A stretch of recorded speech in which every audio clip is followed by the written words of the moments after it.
এই অনুষ্ঠানটি আসলে এত সুন্দর করে আয়োজন করেছেন মুলাপাড়া ইউনিয়ন বিএনপি ইভেন্ট। আমি বলবো যে আমার এই বড় ভাই গোলাম ফারুক খোকন ভাই যে এই অনুষ্ঠানটাকে এত সুন্দর করে আয়োজন করেছে যে যে কেউ দেখলে বলবে সারা বাংলাদেশের সবচেয়ে সুন্দর অনুষ্ঠান ইনশাআল্লাহ ইয়ে হচ্ছে।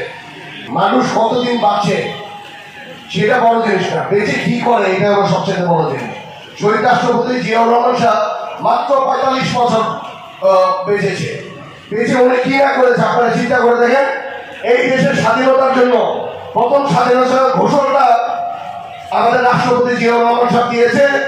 আজকে ধর্মের ব্যাপারে যদি বলি, উনি যেভাবে করে স্ট্যান্ড নিয়ে ওনার প্রথম কাজ ছিল যে সংবিধানে বিসমিল্লাহটা আনার জন্য, যেটা অনেক দল চেয়েছে যাতে বিসমিল্লাহ যাতে আমাদের সংবিধানে না থাকে, কিন্তু জিয়াউর রহমান সাহেবের একটি কথা যে বিসমিল্লাহ থাকবে।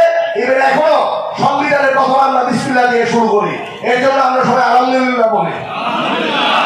যারা ওনাকে মারার পিছনে যারা জড়িত আছে ছিল, আমি প্রথম ওনাদের সর্বোচ্চ বিচারের আওতায় নিয়ে আসার জন্য আমি প্রথমে এই দাবি জানাচ্ছি। কারণ অনেকে আছে যে এখনো যারা ওনার মারার পিছনে ছিল, যে এখনো আমাদের সামনে যে ঘুরে এই জিনিসটা যাতে আমরা না দেখতে পারি, এটার জন্য আমি সবার প্রথম আমাদের দলের কাছে, এবার রাষ্ট্রের কাছে প্রথমে আমি এই দাবি জানাচ্ছি।